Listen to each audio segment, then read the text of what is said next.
Shalom, frères et sœurs. Je rends grâce à Dieu de ce qu'il m'apporte ce matin, ce privilège d'être ici, pour pouvoir proclamer sa parole et vous dire ce qu'il a mis dans mon cœur pour vous. Je le bénis parce que souvent il m'arrive de me rappeler des choses qui me font réfléchir. Je me rappelle qu'un jour, j'étais invité à prêcher du COS. Après avoir quitté la commune, j'étais invité à prêcher un jour et j'ai préparé un message. Et quand j'ai terminé de préparer le message, j'ai dit, mais ce message-là, il est trop dur pour, après être resté aussi longtemps donc absent de l'église, pourquoi je vais répondre ce message. Et ça m'a fait rigoler parce que j'ai mis le message dans le tiroir et puis j'ai dit, bon, de toute façon, donc, on va faire un autre. Et quand j'arrive à l'Écosse, le frère qui faisait la louange me dit, frère, sur quoi tu vas parler ce matin?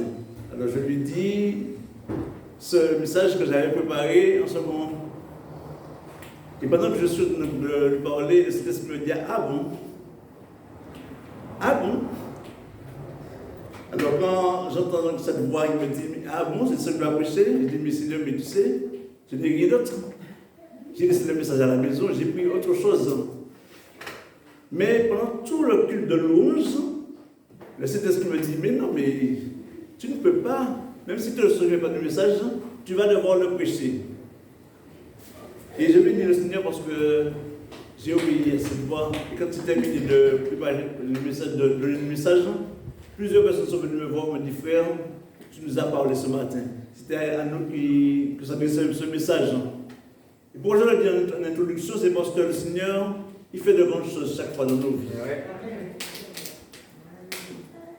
Hier, je suis parti pour un enterrement au Lorrain. Mais, je dis au Seigneur, bon, tu sais, j'ai écrit beaucoup de choses, mais si c'est parce que tu veux, fais comme tu veux. J'ai fait comme maintenant, j'ai préparé ma tablette, je l'ai allumée, j'ai mis en position, et au moment de commencer la prédication, impossible de trouver le message. Toutes les manipulations ont été faites, je n'ai pas trouvé le message. Et finalement, je l'ai fait comme j'étais devant le fait accompli. J'ai prêché de seule ce que le Seigneur m'a donné. Et je bénis le Seigneur parce que j'arrive à la maison l'après-midi, j'ai cherché, rien à faire, je dis, je ne trouve pas le message, je me dis, qu'est-ce qui se passe? Est-ce qu'on va taper tellement en panne ou quoi? Et je ne trouve pas le message toujours. Comme c'était le matin de l'enterrement, donc j'ai été mon portable, je l'ai mis dans un coin, je l'ai déposé, je suis allé faire la sieste, et quand je me réveille, j'allume le portable, premier ouvert, je tombe sur la page. Je dis, Seigneur, il y a des messages parfois, des prières qui sont dangereuses. Parce que je t'ai dit au départ, j'ai écrit beaucoup de choses. Mais que ta volonté soit faite. Et il a écrit sa volonté. Que ce nous soit béni en tout cas ce matin parce qu'il m'a donné aussi ce matin pour vos messages. Et la source de ce message se trouve dans le livre de 1 Chronique, chapitre 13, verset 1 à 14. Et j'ai titré donc le message ainsi, l'ange et le chariot neuf. 1 Chronique 13, les versets 1 à 14. Nous allons d'abord la lecture et après nous allons donc développer ce message. David tint conseil avec les chefs des milliers, des centaines, avec tous les princes.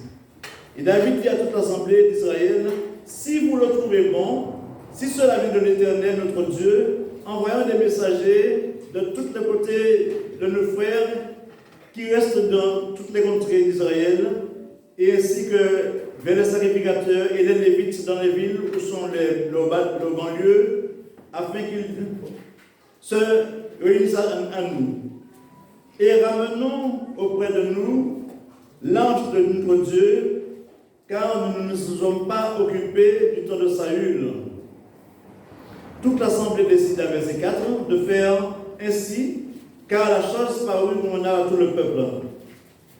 David assembla tout Israël depuis Shishor d'Égypte jusqu'à l'entrée de Hamath pour faire venir de Kiriath Irim l'ange de Dieu.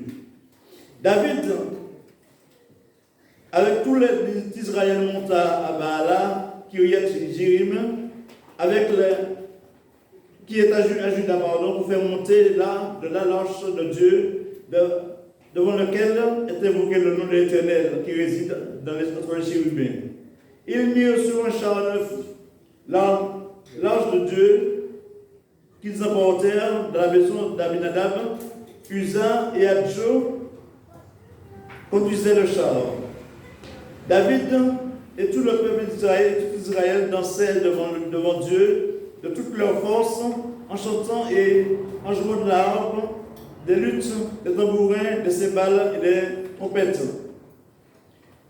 Lorsqu'ils furent arrivés à l'ère de Kidon, Uza étendit la main pour saisir l'ange parce que les bœufs la faisaient pencher. La colère de l'Éternel s'enflamma, contre Uza, et l'Éternel le frappa parce qu'il avait étendu la main sur l'ange. Uza mourut là devant Dieu.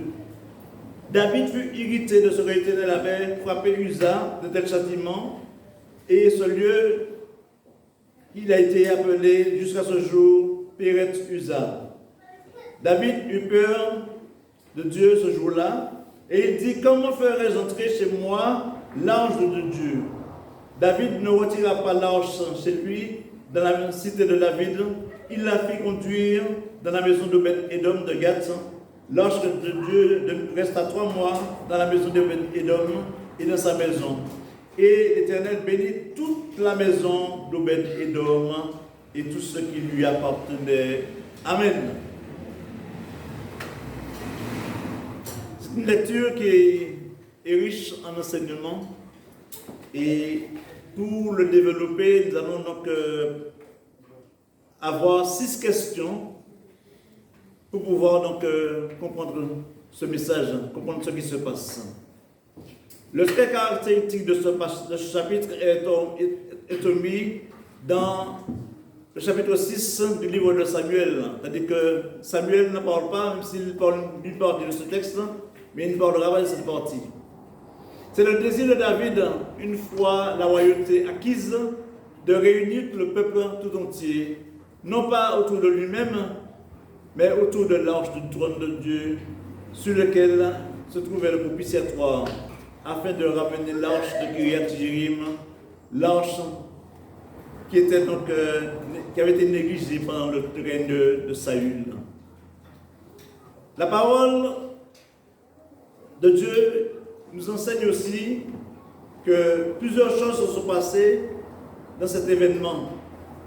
Les Philistins s'en étaient emparés et l'avaient gardé pendant 7 mois, puis l'avaient renvoyé à Kiriath Jérim, où elle fut placée devant la maison d'Abinadab, le Lévite. Quelle est la première question qui va se poser? Quelle est la première décision officielle que David prend en tant que roi? On voit ici, verset 1er à 3, quel soin le roi prend pour assembler Israël, les sacrificateurs, les Lévites. Maintenant, à l'initiative de David, Uza et Adjo placèrent l'arche sur le char neuf pour l'emporter à Jérusalem. Il lui faut des adorateurs de l'Éternel au complet, pas seulement une partie, mais tous ceux qui sont attachés au service du temple et qui sont au service de Dieu. Nous l'avons, dit-il, pas consulté au jour de Saül.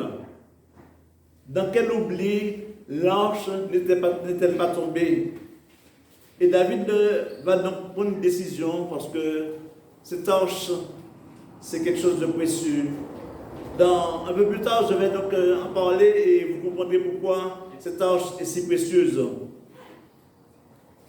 David ne dit pas: que pourrais-je faire maintenant que je suis donc bien placé, je suis roi, etc. Mais quelque chose de grandiose et de magnifique, en fait, il s'exprima devant la congrégation d'Israël en ces termes. Et que cela ne vienne de l'Éternel, notre Dieu. Ramenons à nous l'ange de notre Dieu, afin que nous en recevions toute la bénédiction. Là où l'ange est placé, c'est là que vient donc la bénédiction. Amen. Là où l'Éternel place les choses, c'est là que la bénédiction arrive. On regarde également donc, dans le psaume 133, il dit, c'est ici que vient la bénédiction de l'Éternel. Il l'a fait sur double chagrin. Ceux qui honorent Dieu n'en tirent que des bénéfices. C'est faire preuve de sagesse ici, que de vouloir prendre avec soi l'arche de Dieu. Ceux qui commencent avant tout à se placer sous la crainte de Dieu iront véritablement de l'avant. Et puis, l'incident malheureux, verset 7 à 10, il mit le char sur un char, il mit un arche sur un char neuf, l'arche de Dieu, donc, alors je reprends le verset 7 simplement, ils mirent sur un char neuf l'arche de Dieu qu'ils emportaient de la maison d'Abinadab. Et c'est là que les choses vont devenir graves parce que il est dit au verset 9, lorsqu'il fut arrivé à l'ère de Kidon, Uza étendit la main pour saisir l'arche parce que les bœufs la faisaient pencher. Ma question seconde, qui était Uza? Alors certaines versions donc, disent Uza, d'autres disent Uza, en tout cas, c'est la même personne, tout dépend de la version dans laquelle on a. Quelle était donc la faute commise? Et on pourra lire un petit tour dans Nombre 4, Nombre chapitre 4, versets 5 à 6. Je lis ceci.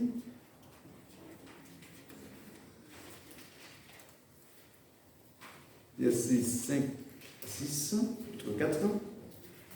Il lit ceci. Au départ du camp, lorsque les enfants d'Israël voyageaient donc, dans le désert et remontaient vers la route pour revenir chez eux, il est dit, au départ du camp, chaque fois que l'arche les enfants d'Israël devaient partir, parce qu'il y avait des moments où ils s'arrêtaient, ils séjournaient, ils repartaient, il est dit, au départ du camp, Aaron et ses fils viendront démonter le voile, ils en couvrirent l'arche du témoignage. Ils mettront dessus une couverture de peau de fait, ils étendirent par-dessus un drap entièrement d'étoffe bleue, puis ils placeront des barres de l'arche. Ils étendront un drap bleu sur la table de pain de proposition, ils mettront des plats dessus, les coupes, les tasses, les calices pour la libation, le pain, il sera pour toujours. Ensuite, on étend dessus les étoffes et on mettra des barres qui ne seront point déplacées. Je lis au verset, toujours dans le même chapitre, le verset 15, puis le verset 19, il est dit ceci. Après qu'Aaron et ses fils auront achevé de couvrir le sanctuaire, les ustensiles du sanctuaire, les fils de Kéhat viendront au départ du champ pour les porter, mais ils ne toucheront point les choses saintes de peur qu'ils ne meurent. Telles sont les fonctions des porteurs imposées par les fils de Kéhat, aux fils de Kéhat, dans la tente d'assignation. Chacun avait son rôle. On va y revenir dans un instant. Donc,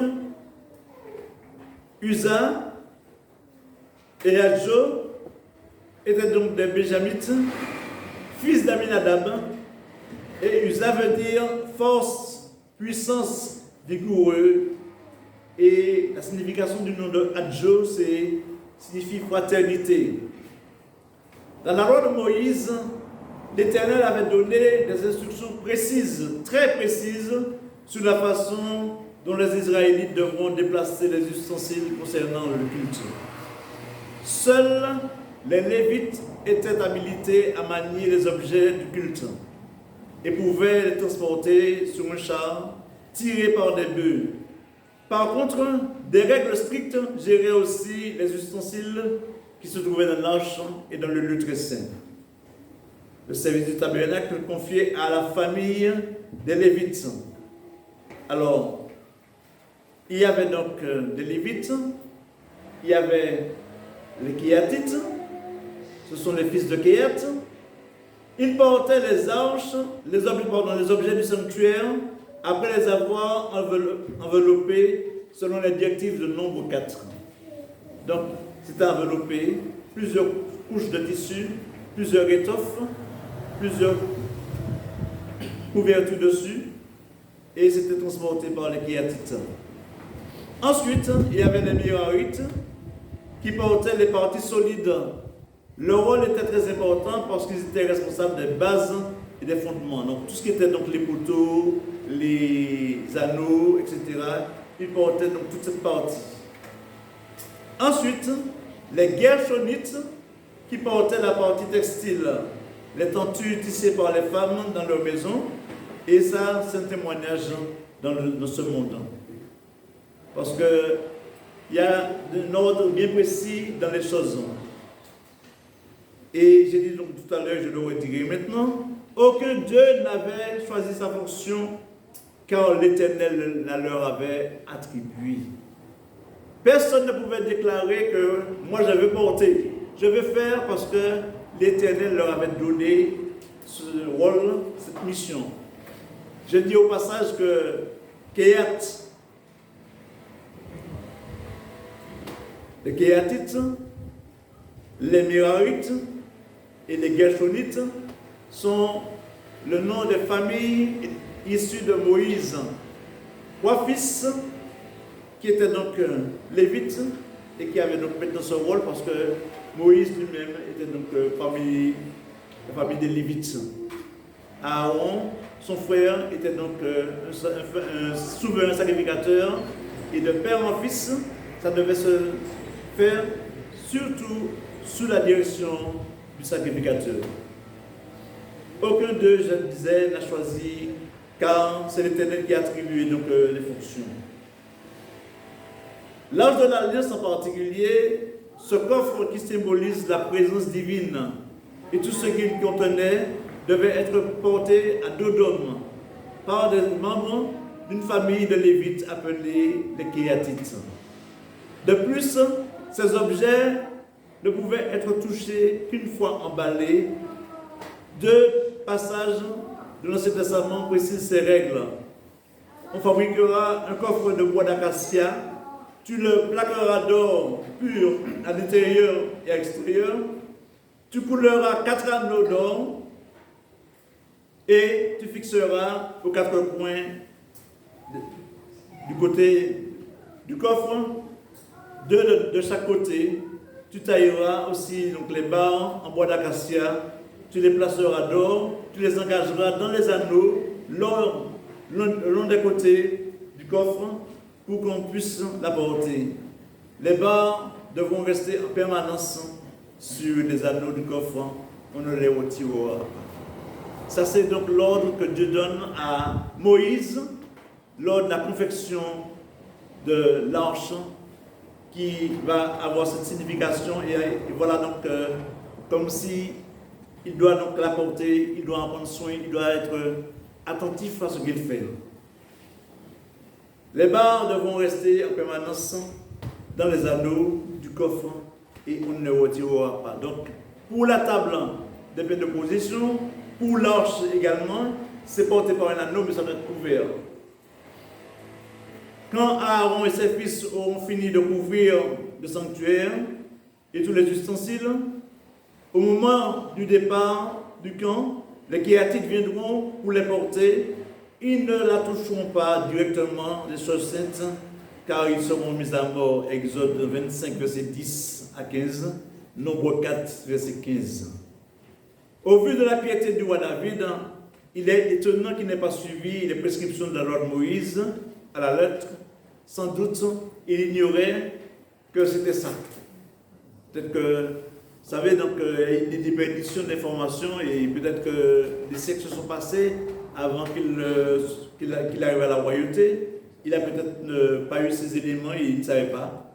En tout cas, il va aussi prendre une mauvaise contrariété parce qu'il dit que le péché d'Uza puisse nous mettre en garde, frères et sœurs, de ne pas commettre de prudence, de mauvais jugements ou d'irrévérence face à la sainteté divine. Que personne ne pense qu'une conception personnelle soit disant passant comme bonne, mais justifie une mauvaise action. Là, je fais quelque chose, et puis parce que j'ai envie de le faire, je le fais, mais puis je pense que c'est bon. Mais Dieu a donné des ordres précis. Dieu a donné des ordres et il fallait donc les respecter. Que la punition d'Uza nous enseigne aussi à ne pas oser déprécier la sainteté de Dieu quand nous approchons de lui, car notre Dieu est un Dieu saint, un Dieu pur. Et en Christ, nous devons nous approcher avec hardiesse du trône de la grâce. Si l'Évangile peut présenter pour certains une impression de contrainte et de mort, comme ce fut le cas de l'arche pour Uza, recevons-la au contraire avec amour dans notre cœur et il saura enrichir toute notre vie parce que nous aurons obéi à la parole de Dieu. La parole de Dieu, donc, dans l'Ancien Testament, déclare l'obéissance vaut mieux que le sacrifice dans le livre de Samuel, il me semble. L'obéissance vaut mieux que le sacrifice.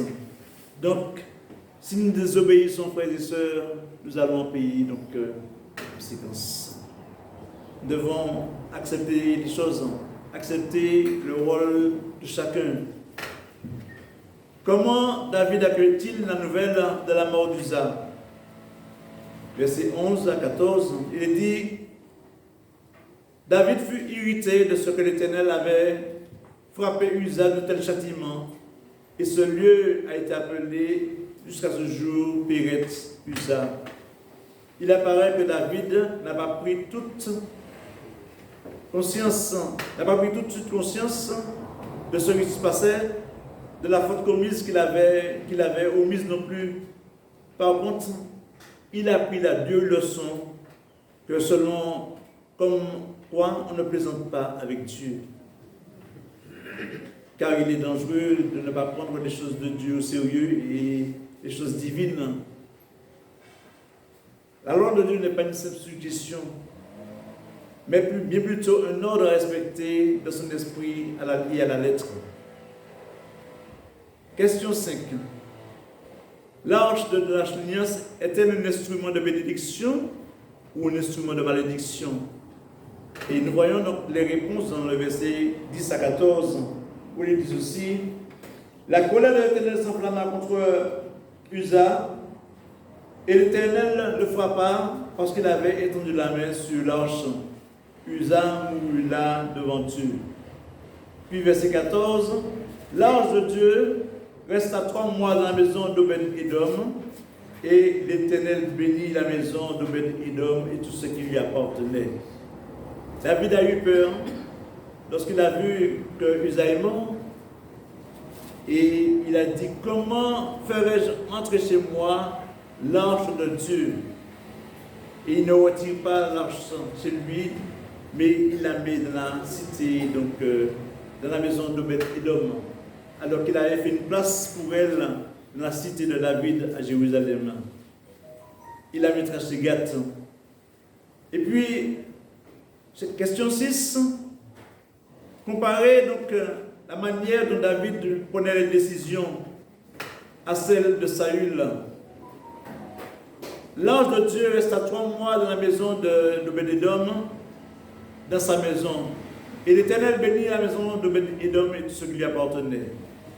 L'objectif visé ici, c'est que l'obéissance à Dieu et à ses préceptes, la mort d'Uza qui meurt malgré le bien fondé de son action, quand il tend la main pour protéger l'arche qui penche, dépasser d'autres pensent que c'est la Bible qui doit s'appliquer à eux et non pas le contraire. Je reprends.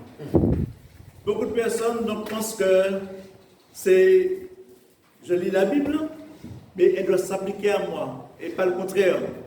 Alors que Dieu veut que nous nous appliquions à ce que dit la Bible. Non pas que la Bible s'applique à ce que je veux dire, mais ce que je veux faire, mais c'est que je m'applique à ce que la Bible dit. Amen. C'est important parce que nous devons garder cela en pensée.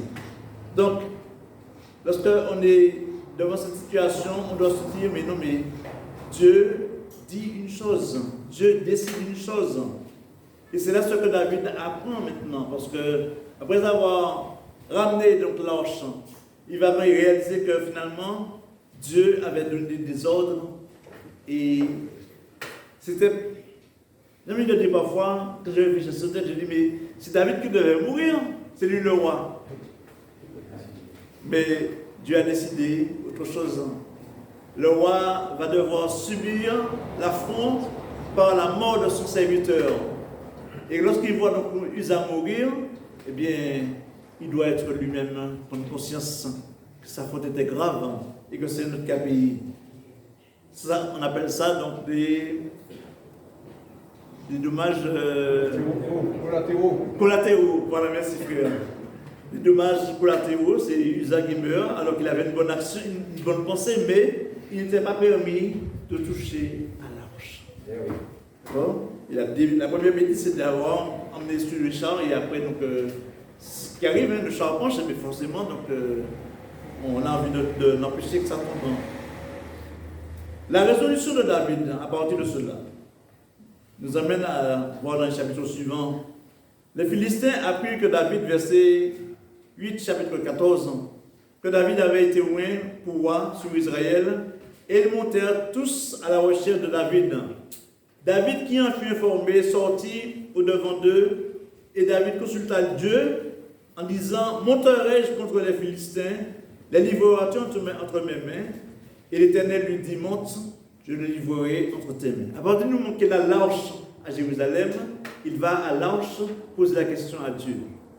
Il questionne Dieu et savoir, qu'est-ce que je vais faire, Seigneur? Et souvent, nous faisons nos affaires et après on dit, Seigneur, bénis.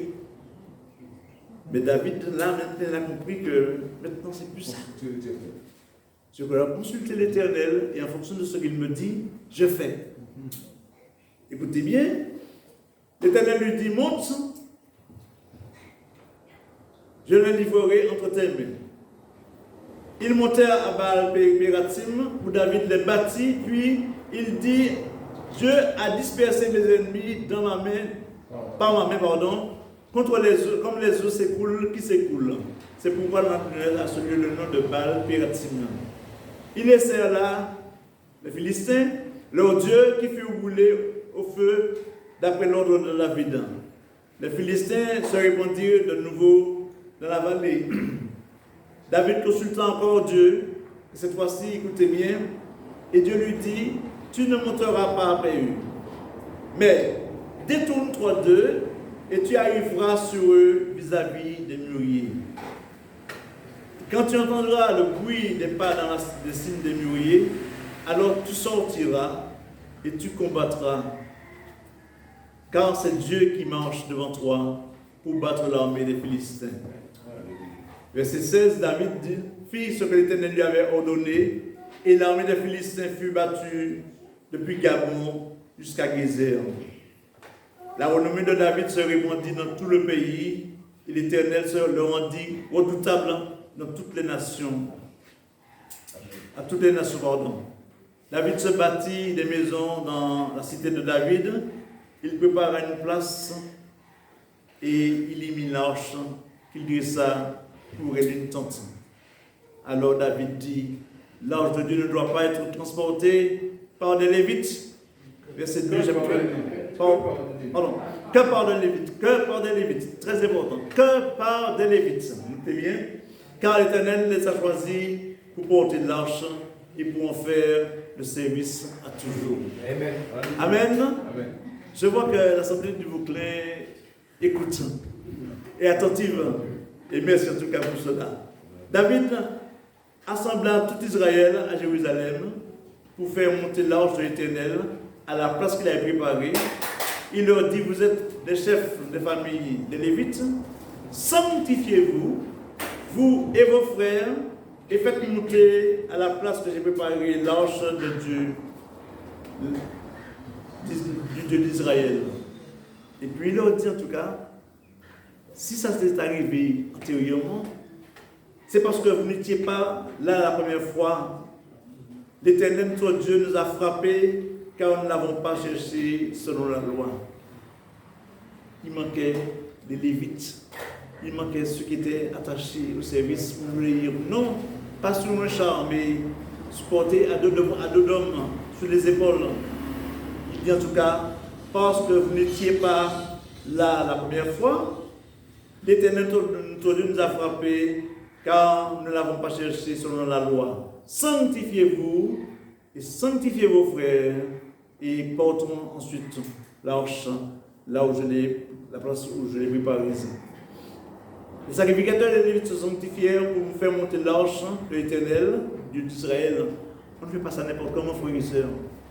L'arche, il fallait donc être sanctifié, se sanctifier soi-même déjà pour pouvoir faire ce service. Les fils des Lévites portèrent l'arche de Dieu sur leurs épaules avec des barres comme Moïse l'avait ordonné d'après l'ordre de l'Éternel.